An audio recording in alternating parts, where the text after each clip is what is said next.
The European and American public are being systematically lied to about the Ukraine crisis. In this video, we're going to provide you with compelling evidence that the crimes against humanity committed in Kiev earlier this year were in fact committed by the new coalition government, and that officials in the EU and the United States knew full well who committed these crimes, and that they are protecting and financially supporting the real criminals. On February 20th of 2013, the world was shocked by video footage of snipers firing on protesters in Kiev, Ukraine.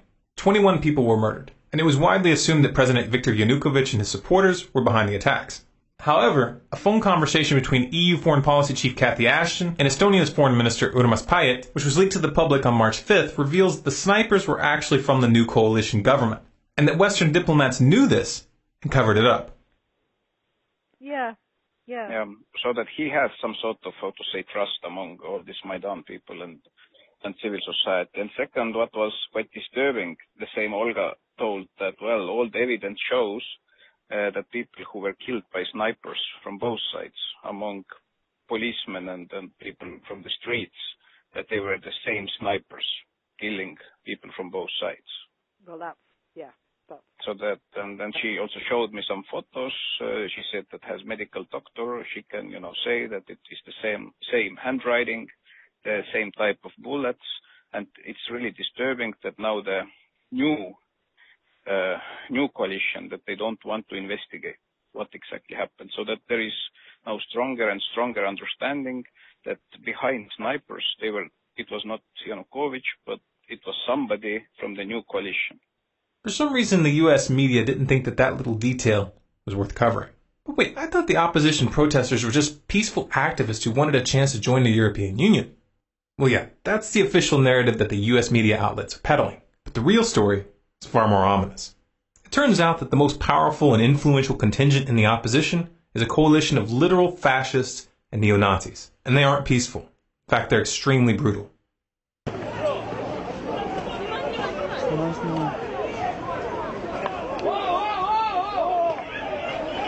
The most prominent among these extremist groups is an organization called Svoboda. The Svoboda Party, which traces its roots to the Ukrainian Partisan Party of World War II, was loosely allied with Nazi Germany. Until 2004, Svoboda had been called the Social Nationalist Party, a deliberate reference to the National Socialism of the Nazis. And we're not throwing the term neo-Nazi around here as an empty slur. The leader of Svoboda, Oleh Tyahnybok, has openly targeted Jews and ethnic Russians in Ukraine for many years.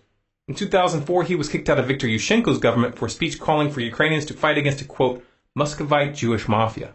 And in 2005, he signed his name to an open letter to the leadership of Ukraine entitled, Stop the Criminal Activities of Organized Jewry. And none of this was a secret. The BBC was already reporting on the danger that Svoboda's rise posed back in 2012. And the EU passed a resolution that same year condemning Svoboda as, quote, racist, anti-Semitic, and xenophobic. Yet somehow the US government thought it was appropriate to back these extremists. This is a picture of Victoria Nuland from the U.S. State Department meeting with Oleh Tyahnybok in February. And this is a picture of Senator John McCain sharing a stage with Tyahnybok in December. But why would the U.S. government work with neo-Nazis? Because they thought that they could control the situation. They thought that they could install their puppets behind the scenes and manipulate the situation in their favor. That same Victoria Nuland who met with Svoboda in February was caught on another leaked call discussing who they would put in power. What do you think? I think we're in play. The Klitschko piece is obviously the complicated electron here, especially the announcement of him as deputy prime minister. And you've seen some of my notes on the troubles in the marriage right now, so we're trying to get a read really fast on where he is on this stuff.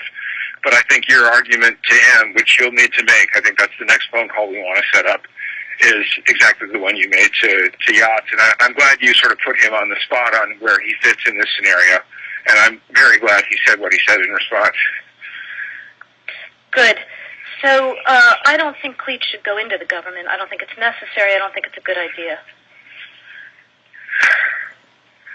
Yeah, I mean, I guess you think, in terms of him not going into the government, just let him sort of stay out and do his political homework and stuff. I'm just thinking, in terms of sort of the process moving ahead, we want to keep the moderate Democrats together. The problem is going to be Tyahnybok and his guys.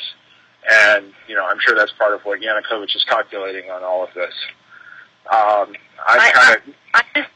I think Yats is the guy who's got the economic experience, the governing experience. He's the guy, what he needs is Klitsch and Tony Book on the outside. He needs to be talking to them 4 times a week. I just think Klitsch going in, he's going to be at that level working for Yatsenyuk. It's just not going to work. Yeah, no, I think that's right. Okay. The mainstream media tried to draw your attention away from the important part of that conversation by focusing on the fact that she used a cuss word when referring to the EU. Did I write you that this morning? Yeah, I saw that. He's now gotten both Sari and Ban Ki-moon to agree that Sari could come in Monday or Tuesday. Okay. So that would be great, I think, to help glue this thing and have the UN help glue it. And, fuck the EU. The U.S. government thought that they could control this beast, but they were wrong. Svoboda and the right sector are not toys to be played with. These groups are armed, they're forceful, and they view this crisis as an opportunity to reshape Ukraine in their own image. This video shows a prominent leader from the right sector, Alexander Muzhichko, brandishing an AK-47 in Parliament, letting them know who's in charge. This is the same Alexander Muzhichko who's made public statements in the past vowing to, quote, fight against Jews, communists, and Russian scum for as long as he lives. As long as I live, I will fight against Jews, communists, and Russian scum. Apparently, the U.S. government has been a little slow to catch on to the fact that their hand has been exposed. In March, a senior U.S. official told Reuters that, quote, since entering the Ukrainian parliament in October of 2012, the Svoboda leadership has been working to take their party in a more moderate direction and to become a modern European mainstream political party. The leadership has been much more vigilant about expelling or otherwise punishing individual members who engage in xenophobic behavior or rhetoric. Oh, so it's okay to use known neo-Nazi groups to topple a government as long as their leaders keep their people from saying anything stupid in front of cameras for a few months. The reality of the matter is that, as ridiculous as this position makes Washington look, they're trapped. They can't deny that Svoboda and right sector are running the coalition government when Svoboda holds 5 senior posts, including the deputy prime minister position. And the right sector's Dmitry Yarosh is now the country's deputy secretary of national security. But what about that dramatic video, I Am Ukrainian, that went viral as the crisis was unfolding? It was so compelling, so heart-wrenching. Yeah, but who made it? A whisper to a roar. Who are these people? Oh look, a link in the description. Let's click it. They have a website. And a behind-the-scenes section. Oh, it lists the filmmakers. Who's this here? Larry Diamond, inspiration and executive producer.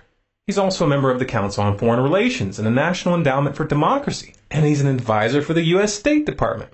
You know the funny thing about the National Endowment for Democracy? Is that even though they call themselves an NGO, they get virtually all of their money from the U.S. federal government. You can easily verify this by downloading their annual financial disclosures. I'm sure it's just a coincidence that the NED has been pouring massive amounts of money into Ukraine to, quote, strengthen democracy and civil society. That sounds nice, doesn't it? Democracy, civil society. Of course, by now you've realized that when they talk about spreading democracy, what they really mean is regime change. And they are willing to work with the most despicable elements when it's expedient. This is exactly the same game as they played in Syria. The U.S. government funded known extremists, literal terrorist organizations who have been documented massacring whole towns. And even after those extremists used sarin gas on thousands of civilians and got caught by the UN, Washington still covered for them. Even to this day, they are still funding those murderers. They are still training them. And they are still sending them weapons. There's a word for that. State-backed terrorism. But the situation in Ukraine didn't unfold as planned. The Parliament of Crimea in the south of Ukraine voted to secede. And they're putting the decision up for a public referendum on March 16th. The U.S. government claims that this referendum is unconstitutional and says that they won't recognize Crimea's decision as legitimate regardless of the outcome. So a foreign-backed neo-Nazi coup which takes control of the government without a vote is constitutional, but a declaration of independence placed to a general vote is not? Seriously, that's the best you guys can do? Who writes these scripts? Take a step back and look at the pattern. The real stakes of this drama are much bigger than Ukraine or Syria. And these are not random or isolated events. We are witnessing the final stages of a geopolitical chess game that is designed to end in war. But in order to get that war, they need to convince you, the public, that they didn't see this coming. They need you to believe that the other side was the aggressor. They're counting on you not paying attention to the fact that Obama signed an order targeting Russia with sanctions this past week and revoking the visas of a number of Russian diplomats. They're counting on you not noticing that Russia had warned that such a move would result in Russia dropping the dollar and encouraging others to do so as well. Oh, did I mention that China is on Russia's side in this conflict? The same China who keeps our economy afloat by loaning us more and more money. That's a brilliant idea. start an economic war with China.